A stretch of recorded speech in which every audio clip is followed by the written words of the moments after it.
What is going on, you guys? Kid Dante here, and in today's video I'm going to go over the trait system with you guys.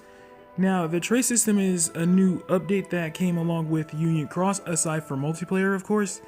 And what it is it's basically additional skills for your medals that can transfer over to your Keyblades, well, your entire deck as well. So without further ado, let me jump right into it.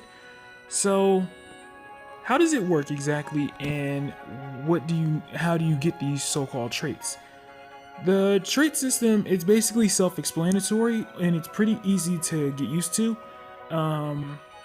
Basically what you do is you, like, say for instance I wanted to give a trait to Master Xehanort, and like you're like in my head, like, how do I give him a trait? Like, what do I need to do? Well, the only thing you need to do, and it's pretty easy, is just give him a duplicate of himself. And what's going to happen is that it's going to do a roulette and give you a randomized skill at, like, it could be like resist paralysis 20%, resist poison 20%, or increase boss damage, raid boss damage by 40%. And they're pretty good traits, and they work in two ways. The first being a singular trait, which basically corresponds to that medal and that medal alone. And then there's deck traits. Now, what those do is it affects the entire deck, or like in your case, your Keyblade as well. Like, there's traits such as SP attack gauge +2, which increases the maximum capacity of your SP gauges by 2. So I'm going to show off exactly how the trait system works and the fundamentals of it. So basically all you got to do is give up a replica or reprint of a specific medal, if you like a medal that you would think that's like useful in your opinion. Most likely you'll be wanting, your main targets are support medals, because being that they raise the tier bonuses to 7 instead of 3, this is going to help out a lot, especially if you have someone that increases multiple tiers for like 1 or 2 turns, such as like my illustrated Sword of Beat, which I will go over in a second. So without further ado, let's see what skill we get.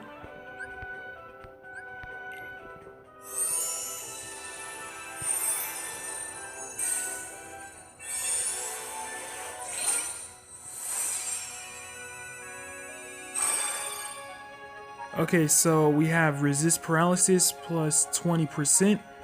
So now you have a 20% chance of resisting paralysis, which is a good thing.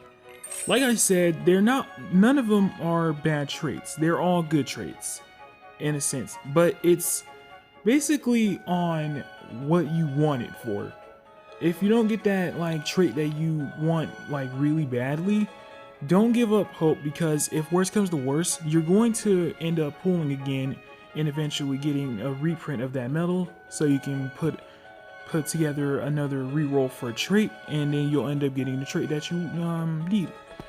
Now, I showed off one of my medals with the trait in my last video, and I will demonstrate as to what I have him with.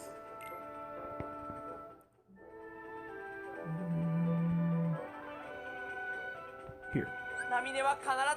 Now, I showed him off, and it probably surprised a lot of you guys, being that he was able to manipulate his special attack twice in a row.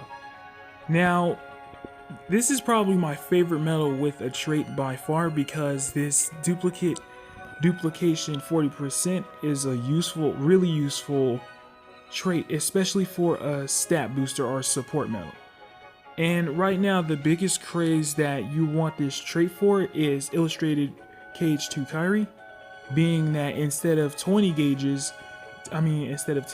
she restores 20 gauges, which is a little too much, but she also raises PSM strength and lowers PSM defense for all enemies by 2 tiers for 1 turn instead of 1 tier for 1 turn. So that is really helpful, especially now that they raised the tier bonuses, of course. And It'll practically make everything a whole lot easier for you.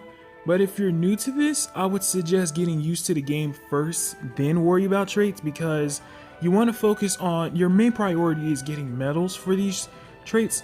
Now, another thing I wanted to point out is you'll get traits regardless if the medal is guilted or not.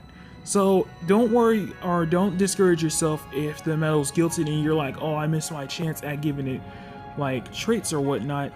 You can still give the give replica medal reprint medals to a guilted medal.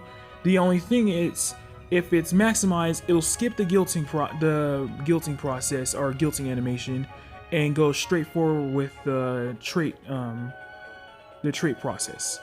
But if you want to re-roll and get a trait on your medal, you can do that as well. So in my opinion, the trait system really helps you out.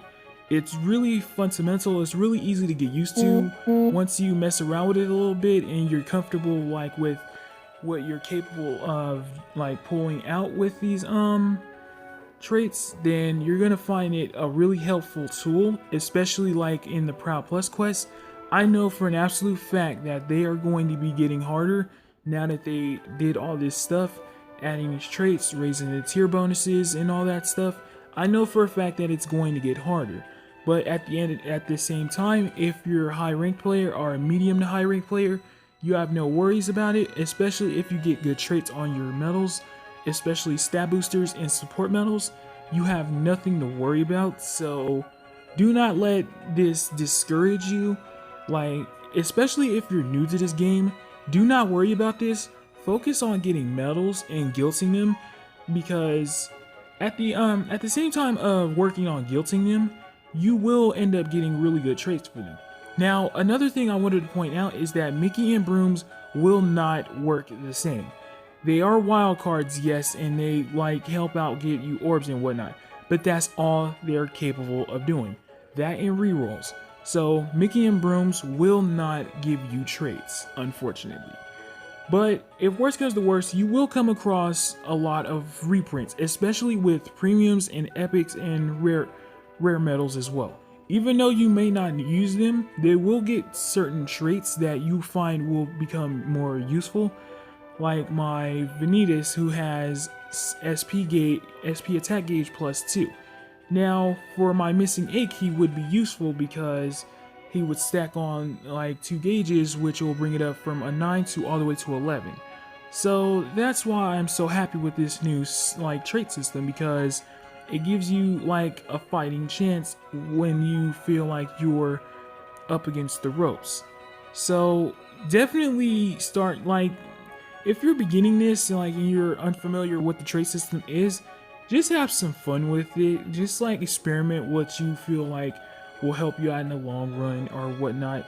Like, it's nothing too serious and it's nothing that's really permanent, and you can always override skills if you want to. Like, it's no issue. Like, I'll show you that right now.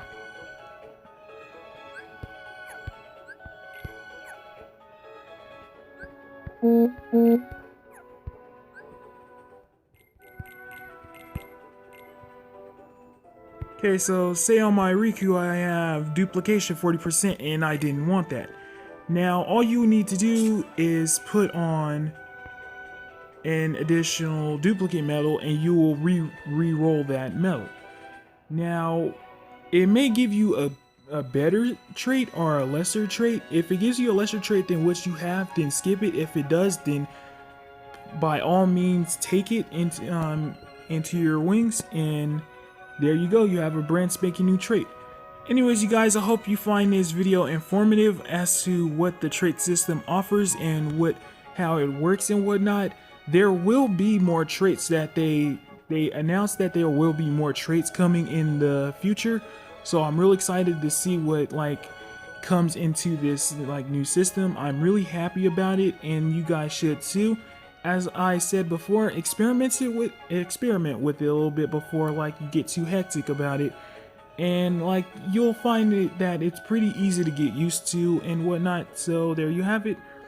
Anyways, you guys, it's been Kid Dante, and peace.